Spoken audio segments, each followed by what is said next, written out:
Viktor Frankl fue un psiquiatra y filósofo austriaco, conocido principalmente por ser el creador de la logoterapia, la llamada tercera orientación vienesa de la psicoterapia, después del psicoanálisis de Freud y la psicología individual de Adler, así como por su libro El hombre en busca de sentido, en el que narra sus experiencias personales y sus observaciones como superviviente de los campos de concentración nazis durante la Segunda Guerra Mundial. Su peripecia personal durante la guerra, junto a su formación como médico y actividad previa ya como psiquiatra, situaron a Frankl en la posición de poder observarse y observar en los demás si sus tesis psicológicas eran válidas o no, incluso en las situaciones más extremas. Frankl vio reforzadas sus convicciones previas a la guerra y se convirtió no solo en uno de los máximos contribuidores a la descripción de la psicología o psicopatología de la vida en cautiverio, sino que aplicó sus conceptos y técnicas terapéuticas a la población en general, en situaciones que afectan a la vida de todas las personas. En este vídeo no vamos a hacer un resumen de El hombre en busca de sentido, libro en todo caso altamente recomendable desde múltiples puntos de vista, sino que vamos a intentar dar una visión global de la perspectiva de Frankl sobre psicología que tiene un indudable calado filosófico, pues es el sentido lo que centra el interés de Frankl, cómo afecta al estado de ánimo, a la calidad de vida, a la capacidad de supervivencia incluso, la presencia o ausencia de la convicción de que la propia existencia tiene un sentido. No se trata de un metasentido aquí, cuál es el sentido de la existencia del hombre en general, sino que se trata de buscar un sentido concreto, para un individuo concreto, en una situación concreta. En logoterapia, logos quiere decir eso, sentido. Y el psicoterapeuta que aplica esta técnica lo que hace es intentar ayudar a la persona a ampliar su horizonte y encontrar su sentido concreto en ese momento de su vida. Frankl no se opone ni descarta totalmente las aproximaciones de Freud y Adler. Aunque considere que contienen errores, también las considera posibilidades complementarias y toma algún elemento de ellas. Así, la autorreflexión, el autoconocimiento al que tratará de ayudar el psicoterapeuta, va encaminado a hacer aflorar desde el inconsciente los elementos que permitan tomar conciencia y ver su verdadera realidad, y así, y esto es lo distinto, poder identificar ese sentido que se está buscando, para luego, tras asumirlo, devolver al inconsciente lo que le pertenece, pues no se trata de sobrereflexionar. Frankl consideraba que la mayor parte de las neurosis son de tipos tradicionales, es decir, obsesivas o de ansiedad, y solo una minoría son causadas por una pérdida de sentido, pero a la vez creía que es que la mayor parte de la gente preocupada por la pérdida de sentido no es neurótica, y que esa pérdida de sentido, ese vacío existencial, es la marca de nuestro tiempo, no los problemas edípicos de Freud ni el complejo de inferioridad de Adler.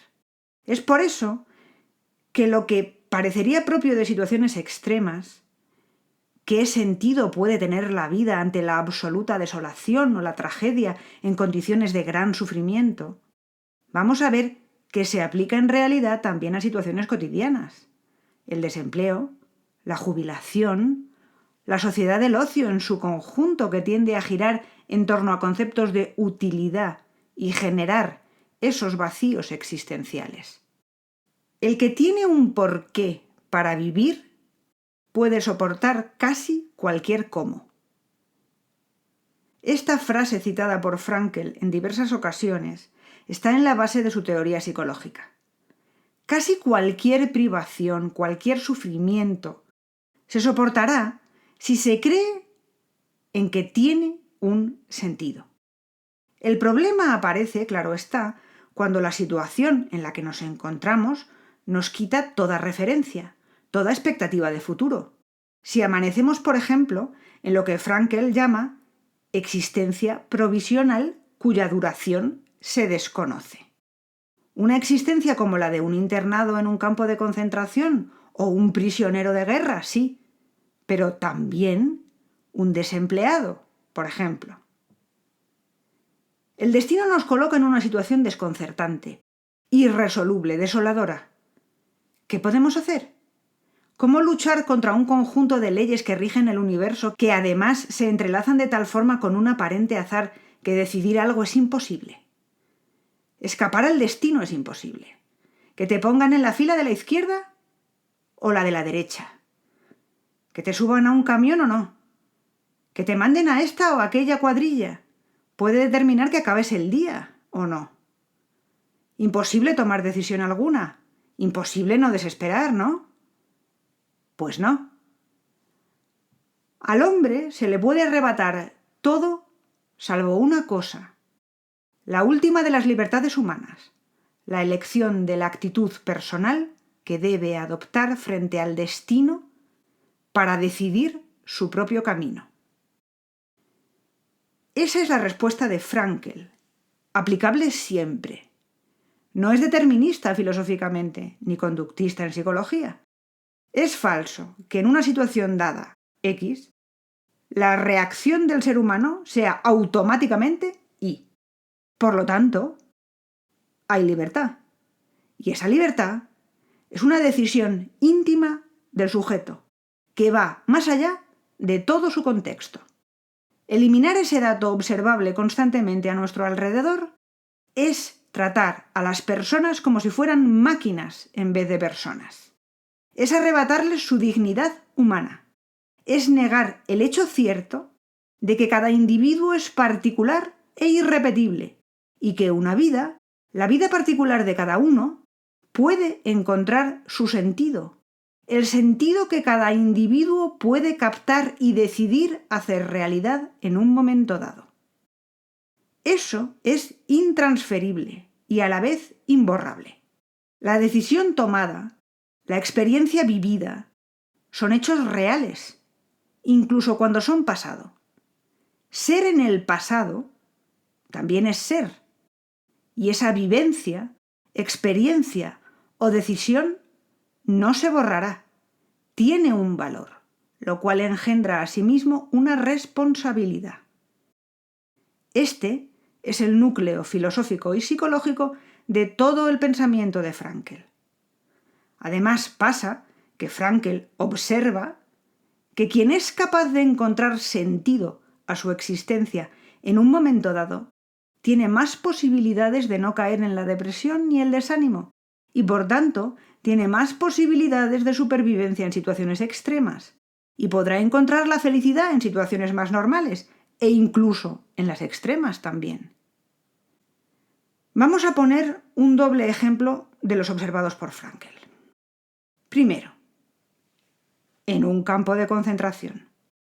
Toda la energía de los internados va a asegurar su supervivencia. Se activan todo tipo de mecanismos psicológicos encaminados a permitir asimilar lo que no se puede asimilar y dedicar toda la energía vital a seguir con vida. Desde la distancia psicológica inicial entre el sujeto y su situación, que le hace vivir todo como irreal, hasta una especial anestesia o apatía, un vacío sentimental total, que permite no sufrir por los demás ni preocuparse más que de uno mismo.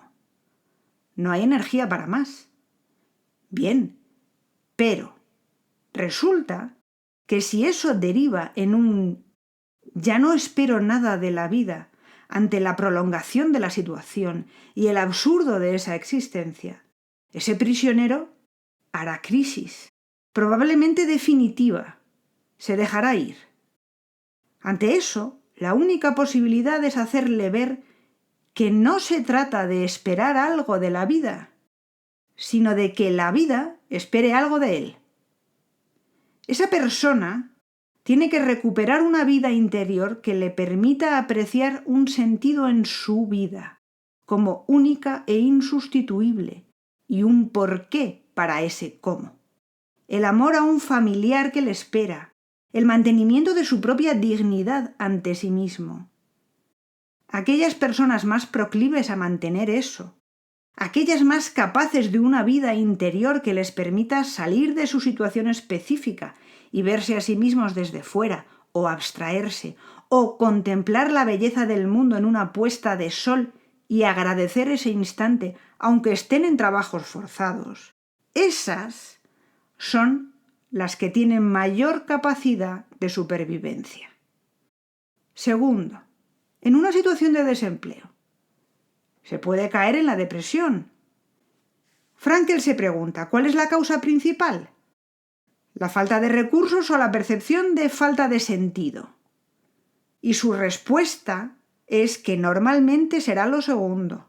Si se consigue integrar al desempleado en una actividad, aunque sea sin salario, lo más probable estadísticamente es que la depresión desaparezca, aunque no lo haga el estado de necesidad económica.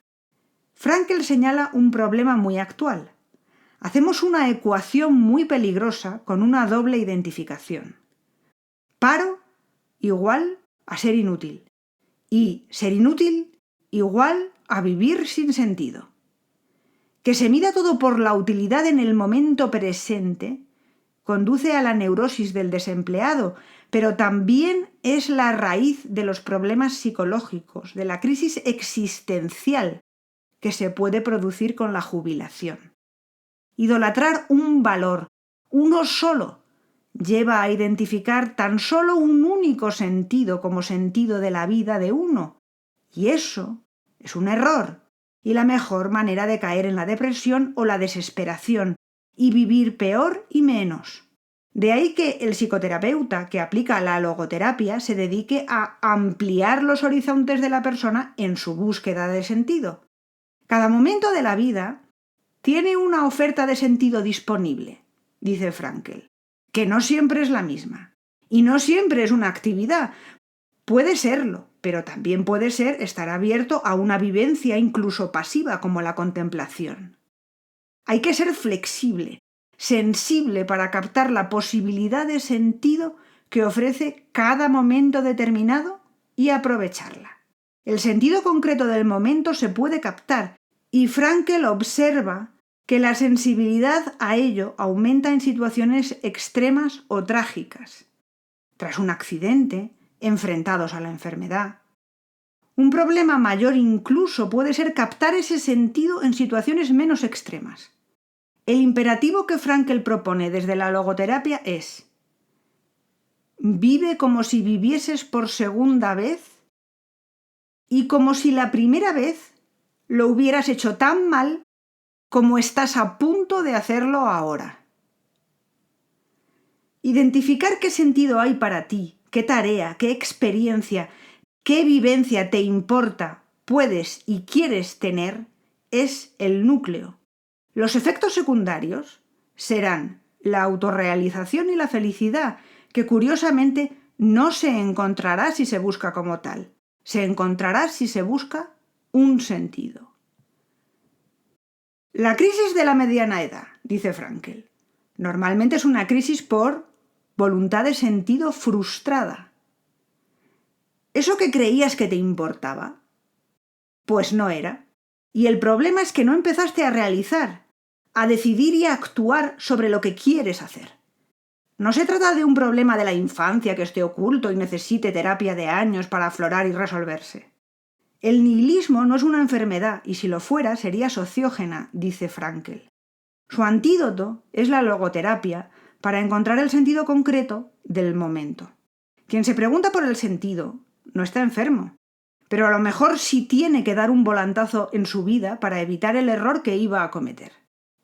La capacidad de autorreflexión, de autotrascendencia, incluso el sentido del humor, todas capacidades que nos hacen humanos, son nuestros mecanismos para observar, distanciarnos si es necesario o perdernos en nuestro interior y salir de ahí con lo que es lo que nos da sentido a nosotros, a nadie más.